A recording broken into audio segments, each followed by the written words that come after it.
Hindustan Times, Times of India, इन सब में एक आर्टिकल चल रहा है कि एनटीए जो है वो प्लान कर रहा है कि बोर्ड्स के 50% मार्क्स या मेजर वेटेज जो है या कुछ अच्छा खासा वेटेज जेई और नीट की रैंक में बोर्ड्स का भी होना चाहिए।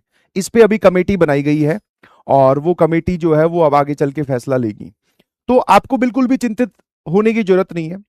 मैंने आपको पहले भी बोला था कि जितने भी चैप्टर्स आपके यहां पर कंप्लीट हो गए हैं आप उसके पीवाईक्यूज करके देखो बोर्ड्स के, आप पाएंगे देखेंगे कि यस सर वो बहुत आसान है और वो हमारे क्लास इलस्ट्रेशन से ही हो जा रहे हैं।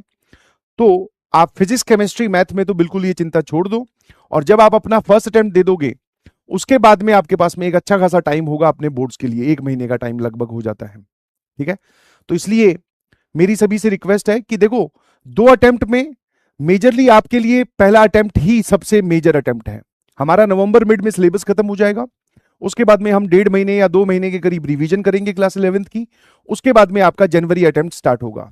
जनवरी अटेम्प्ट देते ही जनता जो है वो मेजरली बोर्ड्स की ओर मुड़ जाएगी क्योंकि बोर्ड्स भी तो देने हैं। ठीक है, और साथ साथ में आप अपनी बोर्ड्स की प्रिपरेशन अभी से ही हल्की फुल्की चालू रखो। तो मेरी आपसे रिक्वेस्ट है कि जब भी आपको टाइम मिले तो बोर्ड्स के पीवाईक्यू डाउनलोड करके जो जो चैप्टर आपके कंप्लीट हो गए हैं उनके क्वेश्चंस के सॉल्यूशंस देख लिया करो कि कैसे लिखा गया है, बिकॉज सॉल्यूशन तो तुम्हें पता ही है। यस और नो, क्या ये बात क्लियर है? हाँ ना? कितने लोग ईमानदारी से बताइएगा रिवीजन करके आए हैं? यस और नो?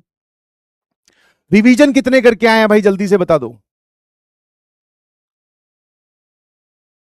हाँ, 15 दिन 20 दिन ही मिलते हैं हाँ बोर्ड्स के लिए। सॉरी, मैंने 2 महीने बोल दिया, 1 महीने बोल दिया। 15-20 दिन मिलते हैं, तो आपको बोर्ड्स की प्रिपरेशन अभी से ही साथ साथ में करनी है। रिवीजन कौन कौन करके आए? 1 फरवरी से ही बोर्ड है आपके, तो भैया बिल्कुल टाइम नहीं मिलेगा। एक कह रहा है कौन सा बोर्ड? डिजिटल बोर्ड बेटा, कौन से बोर्ड की बात करेंगे? शाबाश, तूने एकदम अपनी बुद्धि के हिसाब से बहुत बढ़िया डाउट पूछा है।